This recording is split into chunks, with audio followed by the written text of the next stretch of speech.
ఆహార పోషకాలకు అనుగుణంగా మనుషుల భోజనపు అలవాట్లను మార్చుకుంటున్నారు. అన్నం తింటే రక్తంలో చక్కెర, గోధుమలతో చేసిన రొట్టెలు, కార్బోహైడ్రేట్స్ ఉంటాయి. ఇలా ఏది తినాలన్నా ఒకటికి 2 సార్లు ఆలోచిస్తున్నారు.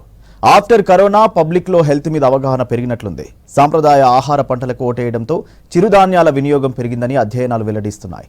వచ్చే దశాబ్ద కాలంలో మిల్లెట్స్ పంటల సాగు పెంచడమే లక్ష్యంగా వ్యవసాయ పరిశోధన సంస్థలతో పాటు భారత ప్రభుత్వం కూడా ప్రత్యేక దృష్టి పెట్టింది. ప్రజల ఆహారపు అలవాట్లు మారాయి. సాధారణ పంటలుగా ఉన్న వరి, గోధుమల కంటే అధికంగా రానున్న రోజుల్లో చిరుధాన్యాలు ప్రధాన ఆహారంగా మారే అవకాశం ఉన్నట్లు కనిపిస్తుంది. చిరుధాన్యాల్లో ఉండే పోషక విలువలతో 70% జనాభాకు అవే ప్రధాన ఆహార వనరుగా మారుతుందని జాతీయ పోషకాహార సంస్థ NIN అధ్యయనంలో తేలింది.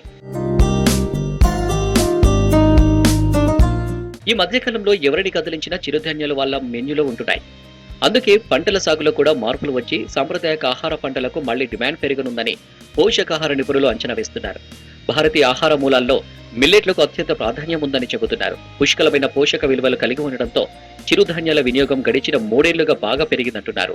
ఏదైతే మిల్లెట్స్ ఉన్నాయో అంటే ముఖ్యంగా సజ్జలు కావచ్చు, రాగులు కావచ్చు, జొన్నలు కావచ్చు, ఇవి కూడా గతం నుంచి ఎప్పటి నుంచి కూడా మనందరం తింటున్నాం. ముఖ్యంగా నార్త్ ఇండియాలో సజ్జలు, జొన్నలు ఎక్కువ తింటారు. మన వైపు తెలుగు ప్రాంతాల్లో ఎక్కువగా రాగులు కావచ్చు, లేదంటే జొన్నలు కావచ్చు ఎక్కువగా తింటారు. ముఖ్యంగా దేశం మొత్తంగా చూసుకున్నట్లయితే ఈ సజ్జలు, జొన్నలు ఎక్కువగా తినడం జరుగుతుంది.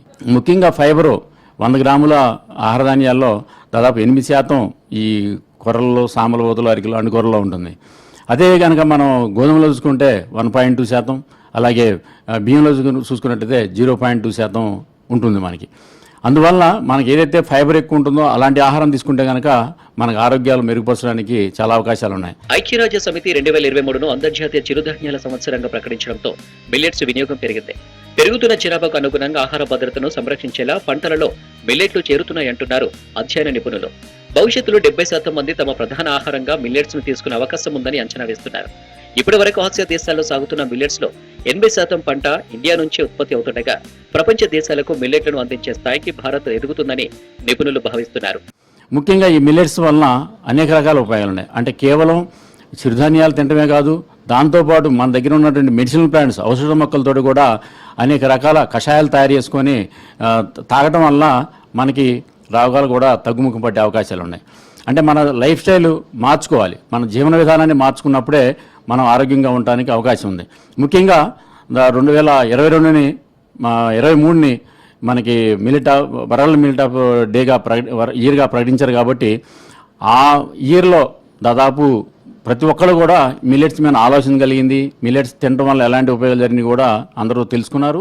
మొత్తానికి కార్బోహైడ్రేట్లు, అధిక చక్కెరనిచ్చే ఆహార పదార్థాలు ఎక్కువగా ఉన్నాయి. క్రమంగా సూక్ష్మ పోషకాలు, తక్కువ పిండి పదార్థాలు, అధిక పీచు ఉండే మిల్లెట్ల వైపు జనాలు మొగ్గు చూపుతున్నారని NIN అధ్యయనం రిపోర్టులో పొందుపరిచింది.